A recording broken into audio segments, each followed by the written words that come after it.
All right.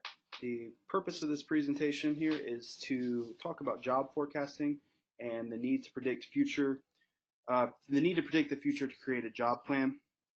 So first off, let's start with what is job forecasting and the strategic forecasting model. So this is a long-term look at business needs for the future. We have to be able to know the amount of orders slash work the business will have and create a job plan based on this. So we need to know our busy times, we need to know our dead times, we need to know our average times, we need to know exactly how many employees that we want. So we can do this by using historical data. So we can look at times from last year or before to try to predict. We can also use trends to try to predict what's going on. A trend is considered any three data points that form a pattern. So maybe for 3 consecutive weeks, our sales have slowly been going up. We're going to need to hire more people, obviously. So it is up to the manager to decide what will occur and staff accordingly. Um, so he or she knows exactly how much or how many employees we will need. So he's going to do this via production. So by looking at the forecast, you can determine exactly the amount of production necessary that will be vital to the success of the business. So we'll use an example here. Let's say for an average employee, he gives you 10% of total production in your warehouse. Okay, I try to keep the numbers round to keep the math simple. So if he gives you 10% of what you need then to finish every order in the business, then you need a total of 10 people, all right, on average. All right.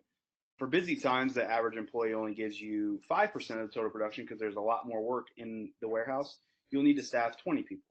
So that's basically what we're going to use as the production model. Now, obviously, that doesn't work perfectly because things happen. People get sick, people need to take leave, people don't show up to work. So you'll have to overstaff. I mean, you'll have to base it on your people. So by viewing these numbers, this will help you create a job plan, which we'll discuss in the future here. So what are some of the limitations of forecasting? Sometimes the only item you can go off is historical data. That is sometimes the only thing you have. There's no current trends happening. There's nothing. So you just have to go off what has happened previously. Trends can also be misleading as 3 data points is not a huge sample size. It's not like for the last month or if you just take 3 days, that's not as big a sample size as taking 3 weeks or taking 3 months. So sometimes they can be misleading. Um, you can also use getting on the floor and seeing exactly what's going on. So using your supervisors that you hire, which we'll talk about here in a second, is vital to the success. Um, Using reports that the data is giving you will also help you, but not every forecast is perfectly right. Just ask meteorologists and things like that. Supervisors and tactical forecasting. So hiring a team of leaders to accompany you that you trust is key. So these people are the ones down there making the split decisions. So they're the ones on the floor doing exactly what needs to be done. They will be making all short-term decisions that you may not be there to make. So putting a team that you trust down there is vital. Oh gosh, I can't speak. Coordinating with them is vital to the success of the business as they are the ones that are conducting the business. Okay, so you may be making all the huge decisions, but they're down on the floor actually doing the stuff that you're putting in. So being able to have that rapport with them is very vital. Taking what they see on the floor and applying it to forecast models you will see can help uncloud the picture for you, so make it a little less fuzzy. So we've been talking a lot about creating a job plan. A job plan is basically the amount of people necessary to accomplish the job.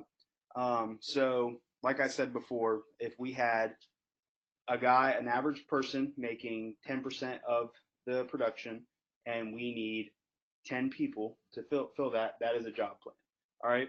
So by using the forecast model, managers can see precisely the amount of people necessary to accomplish the job.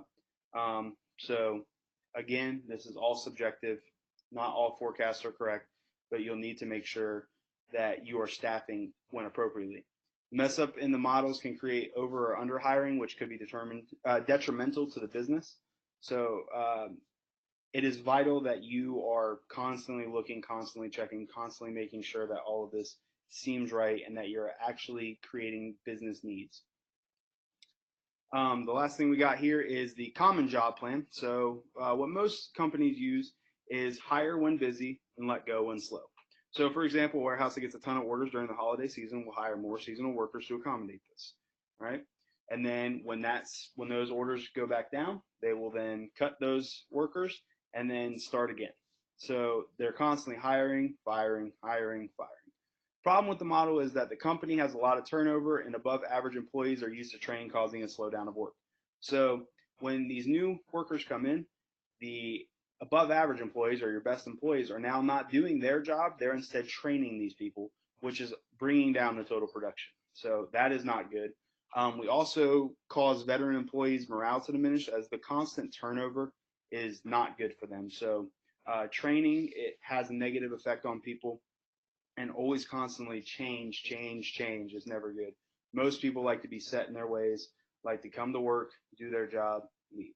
So using the forecast models will help create a job plan that you need to create to make sure that the appropriate staffing is put in place for the appropriate business needs. That's all I got for you guys today. Thank you.